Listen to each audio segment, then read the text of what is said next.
Right, let's start here. President Cyril Ramaphosa says the fight against gender-based violence and femicide is being intensified through implementation of the National Strategic Plan. In his State of the Nation address, he said implementing legislation will go a long way in ensuring successful prosecutions and protection of survivors. Ramaphosa has in the past referred to GBV as the second pandemic, but what exactly is being done to ensure the safety of women, and what does the National Strategic Plan entail? For more, senior reporter Barry Bateman joins us in studio to tell us. So we watched the president yesterday speaking. What exactly did he say, and what did you hear him saying about GBV? Yeah, good afternoon, Masego. Well, you touched on it there, the National Development Plan, looking at that as the driving force behind what is going to be the government's effort to tackle gender-based violence. But he also made reference to 3 pieces of legislation which were signed into law just a few weeks ago. And I'm briefly going to touch on them. We've got the Sexual Offences and Related Matters Amendment Bill.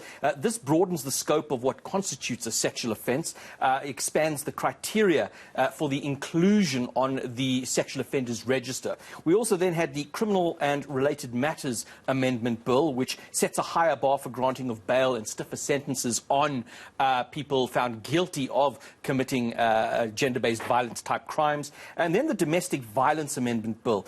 This is easier for women to obtain protection orders, for example, against people who are hurting them. You can obtain them online. You don't have to go through a court process to be able to obtain this. But perhaps importantly, in this particular amendment bill, we've got the SAPS would also be held accountable if they do not adequately assist a complainant in a gender-based violence matter. So those are the pieces of legislation in that nearly 2-hour speech that was presented by the president last night. There were all but about 9 lines that dealt with specifically gender-based violence issues. Only 9 lines after an almost 2-hour speech. In any case, Barry, we have NGOs that usually have to look after the survivors, children of those who eventually die because of GBV. Are they happy with what the president said in those 9 lines? What would they have liked to hear? They would like to have heard more. And that's what it's about. It's about this big speech. And, of course, there's understanding. The focus of the speech was very much about economic recovery. We've gone through a very difficult period. But, as you said just a short while ago, the president himself has identified GBV as a pandemic in and of itself. So they would have liked to have heard more. The practical steps, what is going to be done. Just this week, we had a woman gunned down by her intimate partner at her workplace. This was just the latest in what we know happens all too often in South Africa. So the organisation saying that the president missed an opportunity where he could have spoken about this and speak to the more practical issues.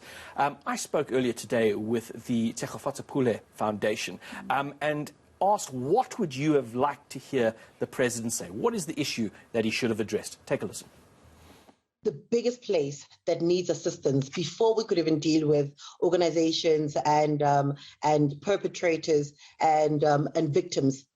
I would appreciate it so much if training could be given to the police officers that we get to deal with.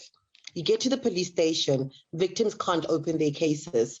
The people that receive them don't even know what is the first thing that they need to be doing with it. And the victims are often made to feel like they're actually the perpetrators. So already you get somebody that is emotionally scarred, psychologically scarred, and they are in a state of trauma. And the person that they get to deal with does not even know what's the first thing to do when they try to address them or the way they try to address their problems. That is the first thing that I would have wanted the president to address. So another area that I think received very little attention was crimes against children. Did you speak to NGOs regarding that, and what was their reaction to the SONA? Yeah, I met earlier with Save the Children, and while that aspect, and remember, gender-based violence is very closely linked to crimes against children, but also, you know, that was absent, and speaking to Save the Children, the way I explained it, it's not just about the crimes aspect, which is there, but about support for children. I mean, far too often we hear about the early childhood development. Not enough going into that. Save Our Children saying that the president missed the opportunity here to put the child at the centre of plans for the country. You must remember, those first 3 years of a child's life set up that child for the rest of their lives. What they eat, what they learn, that basic nurturing at a very young age could determine their ability to become, you know, educated and meaningful contributors to society later on in life. So I was with Save the Children earlier and I asked them, What would you have liked to have seen the President address in relation to the development of children? Take a listen. Could put it under three key areas. Firstly, we need to have an all-of-government approach. We need it to be coordinated from the centre and to cut across all departments. Secondly, we need all development partners involved. That's civil society, faith-based organisations, collaborating with the organs of the state. And thirdly, we simply need to invest and implement in what we already know works. What would you have liked the President to say? What would have been in that speech that you think would have met the criteria that you're talking about? What we need right now is political will.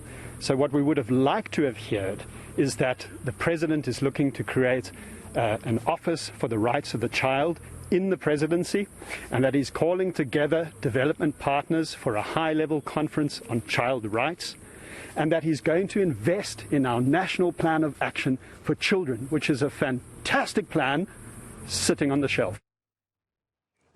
All right, Barry Bateman, senior reporter. Let's leave it there for now.